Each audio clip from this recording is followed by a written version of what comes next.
everybody. We are going to move on to talking about friendship relationships. This is a topic probably most of you know the most about. So I do think it'll be a shorter lecture, but let's give it a whirl and see what happens. Because I know most of us have friends or have had friends in the past. So I'm anxious to see what your thoughts are. We are going to talk about friendship characteristics, the development of friendships, types of friendships, as well as friendships in different contexts. Our authors would say 5 characteristics that differentiate friendships from other types of relationships. They would suggest that friendships are voluntary, which means we choose them, not like family, right? Oftentimes family is just sort of provided. We don't necessarily choose it. Friendships are personal relationships negotiated between 2 people. Negotiated just means we're always constantly deciding if this friendship makes sense for us. And again, it's usually between 2 people. There's a spirit of equality in a real true friendship, which is I give, you give, I contribute, you contribute. And we both offer something of value to the other person by way of support or time or what have you. Mutual involvement, again, it's not just one person always giving, but it's mutual, both are involved. And then friendships have what we call affective aspects. That's where feelings or emotions are involved across a continuum. Just means kind of like we were talking about with romantic relationships. We have a lot of relationships with friends. I remember one time in high school, I met my friend named Tiffany. We were friends for a lot of years. Sometimes we would get on the phone and start laughing. This is back in the day before the cell phone. I was lucky to have a cordless phone. And I think I can't remember if we even had call waiting, but anyway, we would be on the phone for an hour to 2 hours just laughing. And I know it sounds ridiculous, but we would just start laughing, and then one thing would lead us to, and then we would talk about that we were laughing, and we just on and on and on. And we also didn't get along all of the times, but because we had invested so much in our relationship, our relationship went on for many, many years. We're still in touch. I don't know that I would consider us as close because as you get older, things change, but I'm sure I could call her up at any point and have a conversation, and we might start laughing again, probably. We were friends also in the 90s, and there was a lot going on in the 90s, which is a lot of fun things. And high school and college were like super fun years, I think, or at least for the most part. So how do we develop friendships? This slide is just a preview of the next slides that are going to come. But step 1 would be role delimited interaction. We'll talk through this. Then we move into friendly relations, moves toward friendship, nascent friendship, stabilized friendship, waning friendship, and then post-friendship. So let's get to each of those. Whoopsies. Okay. So a role delimited, I keep wanting to say delimited. It's not the word. Role delimited interaction. We have, again, a wide variety of ways that we interact with our friends in different contexts, and those roles are going to change. Like if we bring, here you can see in the slide, there's 2 people there, and then a third person's like, hey guys. When we have different interactions with people, they provide us with opportunities to, based on roles, to then create new friendships. Maybe you're in a student study group, maybe you are, I don't know, at a work situation, but things happen where we interact with other people, different contexts, and then we start to build these friendships. Then we would move into friendly relationships, which is maybe we start saying hi in class, right? We first were introduced because we were physically in Carol's interpersonal class on campus, and then you happen to be sitting next to each other, and I start putting you in groups. So now as you see each other around campus, you're like, hey, what's happening?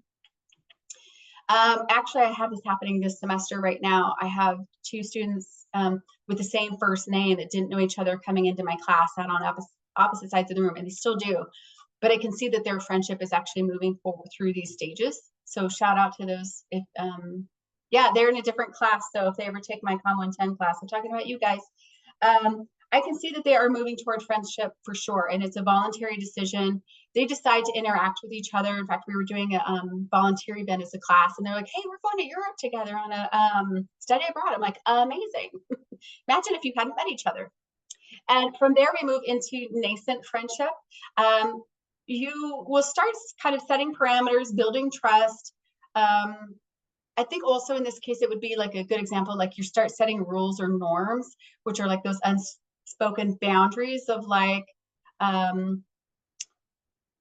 if we say we're going to get together at 8, then it's important to me that you're there at 8, or hey, I don't actually care, you know, between 8 and 9 is whatever's going to work for you guys. You start shaping those parameters as you develop your friendship. Then you get more stable, of course, over time. It says through refinement, which means like trial and error. If you're late for our lunch, lots of times, maybe we have a conversation about that, and then we never have to talk about it again. But again, norms are those things that aren't necessarily spoken about after they have been established. You just start creating and then living those norms. You might start bringing new friends into the circle. Now you're a unit, if you will, like, oh, there's, again, Jack and John or Jack and Jill. And now people are seeing you as friends. And so maybe you're bringing people into that relationship. There would be 3 distinct patterns at this stage of relationship. There's an active friendship, which, as you can imagine, is when you are actively spending time together. Dormant friendships are when you have like a shared history or a lot of time that you spent together in the past, but you just haven't stayed in touch recently. This might be like how I would consider with my friend, a dormant friendship that I mentioned, my friend Tiffany. A commemorative friendship is when you have commemorative is like when you think about something memorable, like we shared an experience, or we were in high school, like the rest of my friends from high school. If I haven't talked to them since high school and I ran into them, I would be like, oh my gosh, do you remember life in the 90s? And we did this, that, or whatever. I consider my friend Tiffany more of a dormant friend because, again, I could pick up the phone and we could have real world conversations today. It's dormant right now, but we could pick it up at any time, versus commemorative friendships would be more like, I probably won't see you after this reunion or running into you at the store, but maybe I will. But what binds us together as friends is we went through this other thing together. Maybe if you were in the military with somebody, or like a special program or something like that. A waning friendship, as you can imagine, is, think about waning like kind of like falling aside. Our authors would say this because maybe there's a decrease in emotional attachment. One or both parties becomes dissatisfied and just decides, maybe we're not as close, or we don't have as much in common as we thought. So I'm going to start spending time with other people. Or maybe something actually happens and you're like, oh, I see you. Yep, you're not the person I thought. And so something just ends it for us. And then there's a post friendship, which is, again, the last stage. Any parts that are there because the friendship is over. Maybe we still have to interact with each other, but we're not necessarily friends. It can, especially if you brought other people into the mix, and so now you have friends in common. That is just the period of the end where we're actually not friends anymore. There might still be some interaction, but we are not actually friends. Again, most of this, I know that you guys already know. I'm just sharing. The reason I made this was so that you're aware of like the key terms from the book. So we just have a couple more slides. As far as types of friendships, we have independent. Friendships are framed on specific life events or circumstances. So maybe we think of this, somebody had a baby, like we're friends in college and all of a sudden somebody starts getting married, when then that person has a baby and whatever, these things are happening. So you just get a little bit more separated.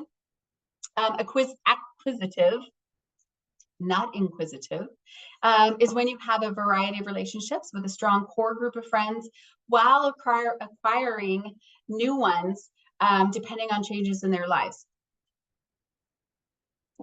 So if you've heard the word acquisition, that means like you're acquiring.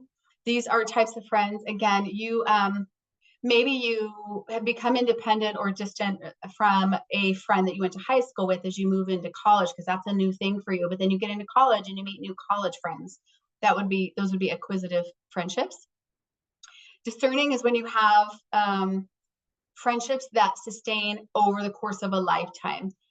You guys probably have not seen the original movies Beaches, I think circa 1989.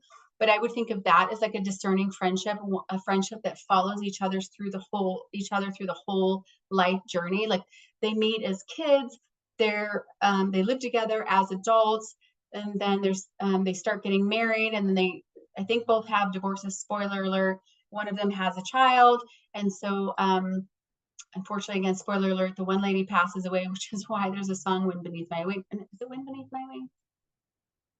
I think it is. Anyway, so it's a moving movie. It's a very emotional, but it's that kind of friendship where it's like no matter what happens, we're still friends for like a really long period of time through phases of life. There are good and bad friendships. I feel like our book is like full of these 4 quadrant visuals, so we'll talk through this one as well. We alluded to this though in an earlier chapter, where when we think about healthy relationships, we're talking about them in terms of or ideal relationships. When we think of an ideal relationships, we think of health and enjoyment. And I think I've got an activity for you guys based on this information I'm getting ready to share. So we will talk through this again, top left, and then we'll work our way around sort of counterclockwise. But a waning friendship, as you can imagine, would be one. Well, let me start with the parameters. So on the left side, it's how the degree of enjoyable do we find the relationship. The bottom is, yes, very enjoyable, whereas the top is not enjoyable. And then on the top, going from left to right, we talk about healthy relationships versus unhealthy relationships. So as you can imagine, a waning friendship is maybe healthy, but it was not enjoyable. Okay, it's just not something we just either we're not being fulfilled or we don't have interest in common. It's not that it was detrimental to us. We just decided not to stay friends. Versus if we go down to the ideal friendship, it is both healthy and enjoyable. That's why it's called an ideal friendship. And I think in this activity, I ask if you'll think about a person you have an ideal friendship with. And if we move to the right, there's a problematic friendship. This is problematic because maybe it's super enjoyable, but it's unhealthy. Maybe these are the friends that you only know they're friends because you're doing something that's not healthy for you, like the partying, or it could be anything. It could be anything that's unhealthy. Maybe it's somebody on social media who reinforces negative beliefs that you have about yourself. And so you leave the relationship feeling worse for having spent time with them. That's not ideal. Literally, that's not ideal. But then there's even worse than that, I would say, a deviant friendship where it's unhealthy and also it's unenjoyable. You're not having any fun, but also you leave feeling worse. And maybe this, you can think about like a toxic family member, or, you know, again, a toxic friend who, I don't want to say maybe manipulates you, but maybe you don't,